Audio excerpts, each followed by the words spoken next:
नमस्कार पेंशनधारकों, एक बार फिर से स्वागत है हमारे YouTube चैनल पर। दोस्तों, इस वक्त की आप सभी के लिए बहुत बड़ी और इम्पोर्टेंट अपडेट्स निकलकर सामने आ रही हैं। पहली बड़ी खबर की बात करें तो ईपीएस पेंशन बढ़ोतरी को लेकर बड़ा निर्णय सामने आ चुका है। अशोक राउत को मिला है। इसको लेकर बड़ा पत्र, आखिर हुई बड़ी जीत, श्रम मंत्रालय से बड़ा तोहफा। जी हां दोस्तों, ईपीएस 95 पेंशन भोगियों के लिए खुशखबरी आ रही है कि अब हर महीने RS 2800 तक की पेंशन मिलेगी। इसे दोस्तों आसान शब्दों के अंदर हम समझ लीजिए कि किस तरीके से आप सभी को RS 8500 की हर महीने पेंशन देखने को मिलेगी। इसके बारे में दोस्तों विस्तार से आज इस वीडियो के अंदर बात करेंगे। इसी के साथ बात करेंगे, आप सभी के लिए ब्रेकिंग न्यूज निकल कर आ रही है। कर्मचारी भविष्य निधि संगठन के पेंशन से संबंधित नियमों को लेकर बड़ा अपडेट निकल कर आ रहा है कि अब पेंशन पाने के लिए भरना होगा। आप सभी को फॉर्म जानिए। नया नियम आखिरकार क्या आ चुका है, तो कौन सा फॉर्म भरना होगा हम सभी की पेंशन पावर के लिए, इसके बारे में भी आज इस वीडियो के अंदर बात करेंगे। इसीलिए आप सभी से निवेदन करते हैं कि दोस्तों, अगर आप केंद्र सरकार के कर्मचारी पेंशन धारक हैं, राज्य के कर्मचारी पेंशन धारक हैं, या फिर ईपीएस 95 के अंतर्गत आने वाले निजी सेक्टर में काम करने वाले ईपीएस 95 के पेंशन धारक हैं, तो दोस्तों आप सभी के लिए आज की प्रमुख बड़ी खबरों को सही, सटीक और तथ्यों पर आधारित विस्तार से आज की इस वीडियो के अंदर जानेंगे। इसीलिए निवेदन रहेगा कि वीडियो आप कंटिन्यूसली लास्ट तक देखिएगा। साथ ही चैनल पर नए हैं तो चैनल को सब्सक्राइब कर दीजिए, वीडियो को लाइक कर दीजिए और साथ ही साथ बेल आइकॉन को ऑन एल पर जरूर सेलेक्ट कर दीजिए, ताकि पेंशन धारकों से जुड़ी हर बड़ी खबर सही, सटीक और तथ्यों पर आधारित सबसे पहले आप सभी को इसी चैनल के माध्यम से देखने को मिल सके। तो चलिए, बिना किसी देरी के संपूर्ण खबरों को विस्तार से जानते हैं। हम सबसे पहले बात करेंगे ईपीएस 95 पेंशन भोगियों के लिए बढ़ोतरी को लेकर बड़ा निर्णय है। बड़ी खुशखबरी आ चुकी है। कमांडर अशोक राउत को एक बड़ा पत्र मिला है। आखिरकार जीत बताई जा रही है।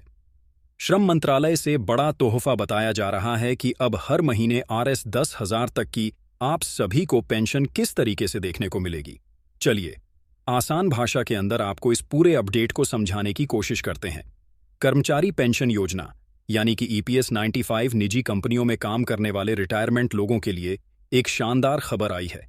सरकार जल्द ही न्यूनतम पेंशन को 1000 से बढ़ाकर 2800 करने वाली है। इससे देश के 78 लाख से ज्यादा पेंशनर्स के लिए बड़ी राहत मिलेगी।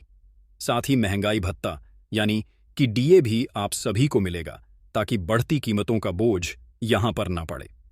यह बदलाव आप सभी के लिए अगले ही महीने से लागू होंगे।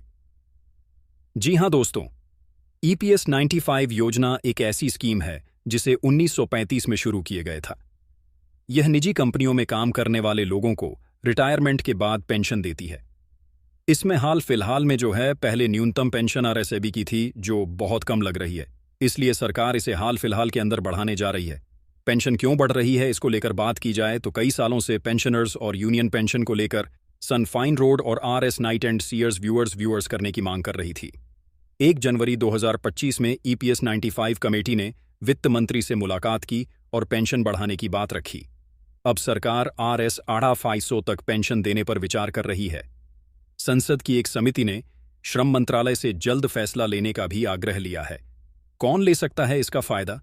इसकी मैं बात करूं तो इस पेंशन का फायदा वही लोग उठा सकते हैं जिन्होंने कम से कम 10 साल तक ईपीएफ में पैसा जमा किया हो, उनकी उम्र 8 साल की हो। पेंशन के साथ महंगाई भत्ता भी मिलेगा, जो हर साल जनवरी और जुलाई में बढ़ती कीमतों के हिसाब से अपडेट होगा। इससे पेंशन की रकम समय के साथ यहां पर बढ़ती रहेगी। कुल मिलाकर बात करें तो अगर आपकी उम्र 68 साल है, आपने कम से कम 10 साल नौकरी की है, तो न्यूनतम पेंशन जो है वह RS इंजन प्रस्तावित मिलेगी और हर साल आप सभी के लिए आप सभी को देखने को मिलेगा।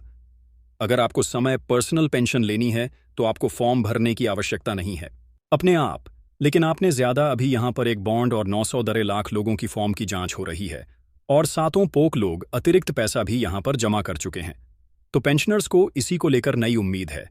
यह बढ़ोतरी 8 लाख पेंशनर्स के लिए बड़ी राहत होगी, खासकर उन लोगों के लिए जो RSS SSC की पेंशन से मुश्किल से गुजारा कर रही हैं। कुछ खबरों के मुताबिक RSS SSC पता से 9000 की बात की है। लेकिन आरसी की खबर ने सबको खुश कर दिया है।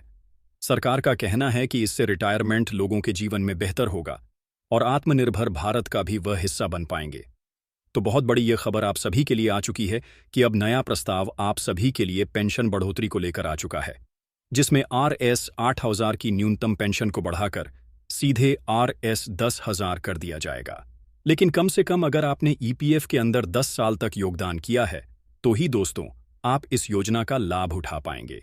ये बहुत बड़ी और इंपॉर्टेंट अपडेट हाल फिलहाल में आप सभी के लिए निकलकर सामने आ रही है। वहीं दोस्तों ब्रेकिंग न्यूज आप सभी के लिए निकल कर आ रही है। अब पेंशन पाने के लिए भरना होगा फॉर्म 10। जी हां दोस्तों, कर्मचारी भविष्य निधि संगठन की पेंशन नियमों को बढ़ लेकर बड़ा अपडेट आया है। अब पेंशन पाने के लिए आपको फॉर्म 10D जो है वह भरना होगा। तो जानिए नया नियम आखिरकार क्या है। नए नियम के बारे में चलिए यहां पर बात करते हैं।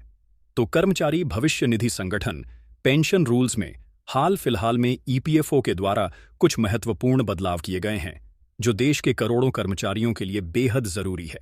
अब तक बहुत से कर्मचारी यह मानते थे कि रिटायरमेंट के बाद उन्हें पेंशन अपने आप मिलने लगेगी, लेकिन कर्मचारी भविष्य निधि संगठन ने स्पष्ट किया है कि अब पेंशन पाने के लिए एक निर्धारित प्रक्रिया का पालन करना आप सभी के लिए अति आवश्यक होगा।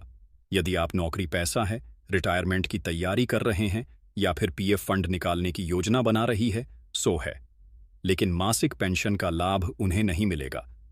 मासिक पेंशन पाने के लिए कम से कम 10 वर्षों की सेवा अनिवार्यता कर दी गई है। इसलिए यदि आप अपने कम समय पर नौकरी की है या बार बार जॉब चेंज किया है तो बेहतर होगा कि आप वैकल्पिक पेंशन योजना की योजना बनाएं, क्योंकि ऐसे कर्मचारियों को रिटायरमेंट के बाद मासिक पेंशन नहीं मिलती है। इसीलिए EPFO की ओर से यह जरूरी कदम उठाया गया है कि वे अपने आर्थिक भविष्य को खुद से ही तैयार कर सकती हैं। 10 साल या उससे अधिक सेवा देने वाले कर्मचारियों के फायदे की बात करें तो जिन कर्मचारियों ने 10 साल या उससे अधिक समय तक लगातार सेवा दी है, कर्मचारी भविष्य निधि संगठन की कर्मचारी पेंशन योजना के तहत मासिक पेंशन की वे हकदार बनते हैं। यह पेंशन जो है 78 वर्ष की उम्र से मिलनी शुरू हो जाती है और जीवन भर चलती रहती है। इसका लाभ उन कर्मचारियों को विशेष रूप से होता है जो समय से पहले रिटायर्ड होना चाहते हैं या फिर स्वास्थ्य कारणों के काम नहीं कर पा रही हैं।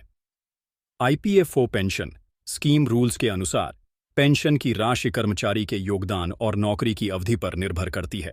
इतना ही नहीं, कर्मचारी की मृत्यु के बाद उसके परिवारजनों को भी पेंशन का हिस्सा मिलता रहता है। रिटायरमेंट के बाद पेंशन कैसे प्राप्त होती है, इसकी बात करें तो EPFO ने स्पष्ट कर दिया है कि रिटायरमेंट के बाद पेंशन प्राप्त करने के लिए फॉर्म 10D भरना होगा।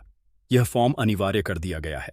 यहां पर यह फॉर्म आप ऑनलाइन या ऑफलाइन दोनों तरीकों से भर सकते हैं, लेकिन इसे अंतिम रूप से कर्मचारी भवन निदेश संगठन के कार्यालय में ही जमा करना होगा। यदि आप समय पर यह फॉर्म नहीं भरते हैं तो आपकी पेंशन मिलने में भी देरी हो सकती है।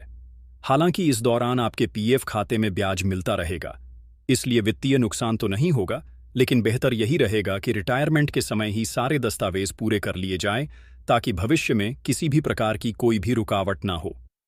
वहीं दोस्तों, PF खाते में जमा राशि पर ब्याज और टैक्स के लाभ की बात करें तो एक महत्वपूर्ण जानकारी है कि इसके रूल के अनुसार यदि कोई भी कर्मचारी रिटायरमेंट के बाद PF खाते की राशि नहीं निकालता और उसे धनराशि को जमा करता है तो ब्याज उसमें मिलता रहता है।